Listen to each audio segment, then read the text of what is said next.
in advance. I'm excited to share a few thoughts about Margie Netherton, Professor Emeritus. In my humble opinion, the superlative Ordway Hall is, in the immortal words of Frank Costanza, the place to be. The single greatest building on any Amarillo College campus. For me, it's not just a place, but a story, a poem, saturated with so many fond memories. When I joined the English department in 2005, I immediately started falling in love with its atmosphere, the lockers, the gnomes, the channel, and especially my colleagues. It was a difficult place to leave when I became an administrator. And I remember reciting these lines from a wonderful James Dickey poem, Seeking the Chosen, before I left with the last box of books from my office. Quote, "It is good, when leaving a place forever, to crawl in it a little. So many times in that yard I had been hit on the head by an acorn. My brain was full of trees that struck me like lightning out of the almighty oak. When I left that house, I went down on my knees, and I fell with the acorns rotting in the grass to try and find out which of us would get up again from the ground and go through the trouble of rebirth. So many times in that building I had been hit on the head by an acorn, or Bill Netherton, so happened. Definitely struck down by lightning. More often than not, it was Margie Netherton who delivered the fatal blow with her insights, inquiry, and ideals. Among the greats who walked those halls, Tom Hodges, Pat Knight, Bill, Bruce McGinnis, Dwight Huber, Mike Feller, Mary Dodson, Dan Ferguson, the list goes on. Margie stood tall, figuratively, of course. She inspired confidence in us that what we were doing and what we were about really was important. She helped us to believe that teaching literature turns all things to loveliness, exalts the beauty of that which is most beautiful, and enlarges the circumference of the imagination, as Shelley said. And for her, the defense of this art was always directed at the student and building a community of understanding, kindness, thoughtfulness, empathy, and resilience. Long before the culture of caring, Margie taught each one of us that our faculty role was also pastoral. On this point, Becky Easton remarked, quote, "When I think of Margie, I think of her high standards and her concern for the whole student." Becky continued, "She encouraged people to find their voices, to speak out on what matters.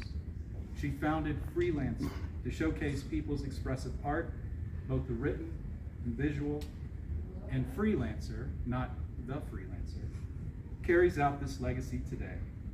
Margie is also a champion of the underdog, especially those who struggle with their mental health. She works to help others with equal parts of tenacity and compassion. According to Lucy Creary, quote, Margie was a leader in the English department. She was a beloved professor and a champion of literary arts. She knew and often expressed how important it was for students to explore literature and writing as foundations for thinking critically and creatively, empathizing with others and understanding oneself. As a professor, Margie unfailingly promoted academic rigor and held high standards for her students while remaining considerate of their needs and honoring their stories. I learned much by listening to and observing Margie. During her tenure, her compassion, convictions, and intelligence guided AC students and significantly shaped the English department. Chris Hudson recalled being moved into an open office in the Ordway Channel next to Margie, Bill, and Mary soon after he joined the department. He described it as, quote, a sink or swim proposition. Now, I never officed in the Channel, but I imagine the experience would have seemed like waking up in the middle of a dystopian novel. with stalwart companions fully equipped and ready for battle. Chris said, quote, "I was intimidated, and Margie intimidated me more than Bill or Mary," end quote. High praise indeed. Chris continued, quote, "She had a way of answering questions and making statements that told me that was the last word." Kind of like that last moment when Socrates asks the final question that illuminates his interlocutor's foolishness. Even after she retired, she remained this iconic presence in the channel, since a never-discovered vandal erected a shrine to her on the hallway's bulletin board, and it read, and I quote, "This remarkable woman used to work here." And Chris saw it each day as he entered his office. Chris said, "Margie knew her stuff, and it was imperative you knew Margie knew her stuff." End of discussion. Surely Chris is right. We are here to honor Margie with the title of Professor Emerita. The word emeritus means having served out one's time, having done sufficient service. From Latin, it is the past participle of emerere, which we get merit. It entered the English language in the late 17th century as an honorific applied to someone who has retired from professional life. What I like most about the word, however, and this is really nerdy, and I'm sorry, is that it functions as a post-positive adjective, meaning it follows the word it describes, Professor Emerita. Margie's vocation as professor precedes the honorific that she has earned because of how she served the college, our students, and each one of us. And even after leaving this place, but not completely, certainly not forever, that title of merit and service will always follow. Margie and Bill, I'm going to leave you with this, a poem. Not an original, I wouldn't dare. But it's because it's how I process the world, life, experiences, in a carefully chosen poem to capture what I have been describing about you and your service, your life with Bill, the journey ahead, and the memories that I will cherish, is really, in the end, the best gift I can give. But I want you to note something. I have a particular memory in mind for the poem that I'm about to read.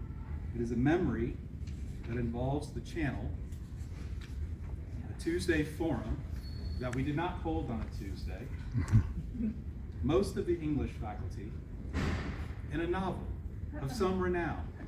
One might say the best novel ever written, others not so much. But a novel written by Cormac McCarthy, titled The Road. And the poem I'm going to read is titled The Horses, by a little-known, highly underrated poet, Edwin Murray.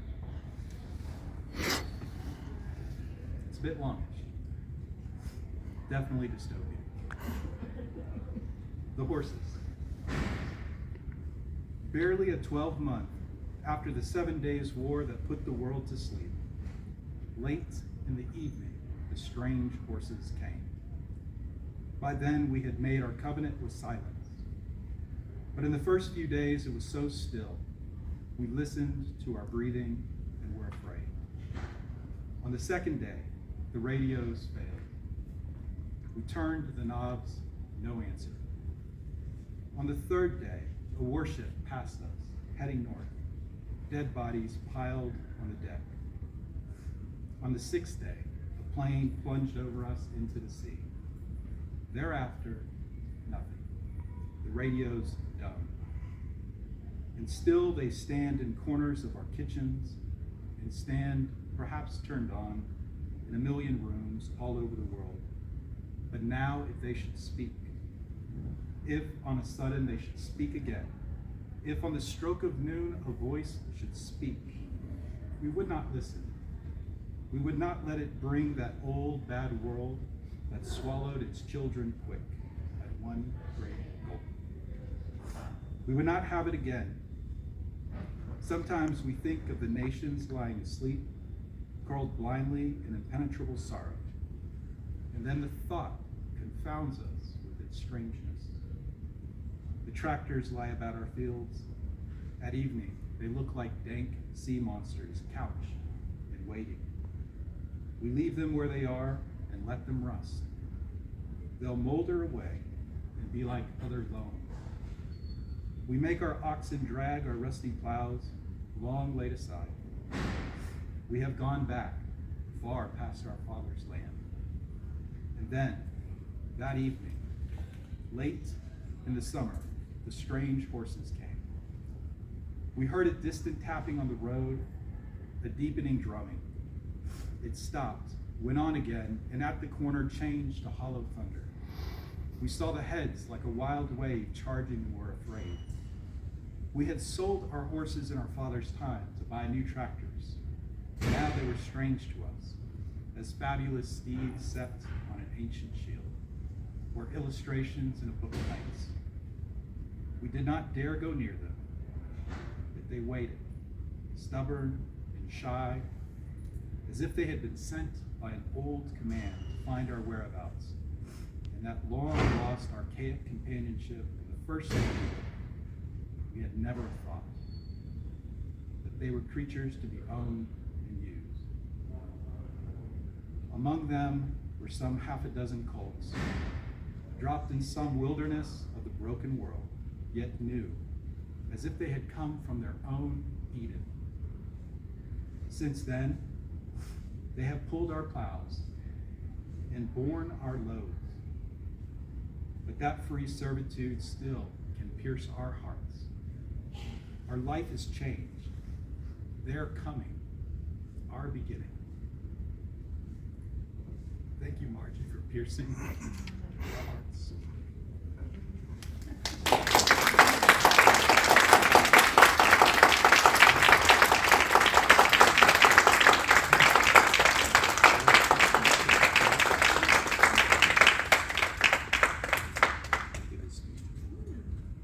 On behalf of the college, recognition for your service.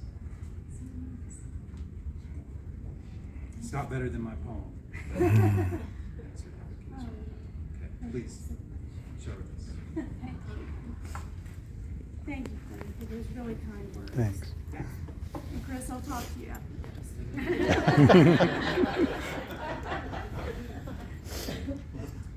I'm truly grateful for this honor because Amarillo College has had so many outstanding and dedicated faculty members that I was privileged to teach with and learn from. I think that's really a cornerstone of AC, isn't it? Is our dedicated and well-qualified faculty. We have so many here. We're really blessed. And quite a few of these faculty members just happen to be in the English department. So I'm also really grateful that I was hired there. The English department, as Frank kind of alluded to, has always been filled with smart, funny, down-to-earth people, and some real characters as well. I'll never forget Bruce McGinnis, a quiet man who always wore blue jeans and was very frugal. He drove an old car with windows that would not roll up because he didn't want to spend the money to fix them. He was also a fairly well-known author who wrote several novels, but he could have some fixed ideas about good writing. If a colleague wrote a poem and showed it to him, he would often read it silently while marking it up with a red pen. One of his hobbies was collecting old farm implements, and his house and yard were filled to the brim with rusty plows, hoes, and sickles. Then there was Pat Knight, a short dynamo of a woman who grew up in the oil fields and became mayor of the Palisades. She loved people, and she couldn't walk across campus without stopping to exchange hugs with almost everyone in her path. She also loved going to professional conferences out of town. I'm not sure how many sessions on writing and literature she attended, but she sure made good use of the area restaurants and would describe with great relish all the wonderful meals she had when she came back to work. Then there is my former chair, Tom Hodges, a real Western gentleman from Southern Colorado. He loved Shakespeare, and he reenacted sword fighting scenes in his classroom. I think he must have liked weapons, because he also initiated axe throwing competitions down at our English department parties in Palo Duro Canyon. Dwight Huber, another chair, was a gifted teacher, and he invited us over to his house for drinks and haiku contests. He also sold Western antiques. When potential customers were interested in an item, he would try to increase that interest by saying, "It could have been used on the XIT ranch." And of course, Bill Netherton, the former hippie who had vintage rock posters on his office walls and who hated shoes and would walk barefoot around Ordway Hall. And Mary Dodson, who didn't shy away from making her opinions known and would make pointed comments, not quite under her breath, at department and campus meetings, and so many more great people. I'm also grateful I was able to spend over 20 years at AC, teaching writing and literature, subjects that I love and think are still extremely valuable, to help students find their voice, to learn how to express and support their thoughts more clearly, eloquently, is to help give them power. Power in their personal lives, power in their professional lives, and power as citizens. And reading great works of classic and modern literature helps students develop empathy for others, because stories, novels, plays, and poems allow students to walk in the shoes of people very unlike them and come to understand them better. Literature can also help students better understand themselves and their communities and feel less alone. So I believe this is critically important work in our society and worth preserving in the midst of AI-generated writing and the shrinking of humanities classes around the country. Some other highlights of my time at AC include helping to bring a special topics and literature course here, which led to professors developing some wonderful courses on topics they were passionate about and that students and community members really appreciated, from C.S. Lewis to women writers to the blues and literature and many more. I really enjoyed teaching some of the special topics courses and meeting so many enthusiastic lifelong learners in our community. It was also rewarding to teach creative writing and to discover so many gifted writers in our area. You know, we opened that class up to community members, and I'd find firefighters and homemakers and people all over our community who were gifted writers. That was pretty exciting. And also to share in their excitement and feelings of validation when their work was published in our literary magazine. Another highlight was participating in the Gas Lamp Guild, a group of professors and students who met regularly to discuss and debate all kinds of engaging topics. Some of those Gas Lamp Guild students went on to become teachers, and we're all good friends today. I think the most rewarding experiences happened when I saw students discover strengths they didn't know they had, and then develop hope and consider new possibilities for their lives. Students battered from past difficulties and traumas, students from many parts of the world grateful for the opportunity of an education, older students returning to school to pursue a long-held dream. To witness that process of developing new confidence and hope was a true gift and one that stays with me. In closing, I want to thank my family for their love and understanding during my perpetual grading of stacks of essays over the years. I especially want to thank my father, who was a history professor and now is in very poor health, for inspiring me to love reading and learning and showing me this could actually be turned into a career. And thank you to all my colleagues and students who helped make my time at AC so meaningful. I'll always be grateful to you all.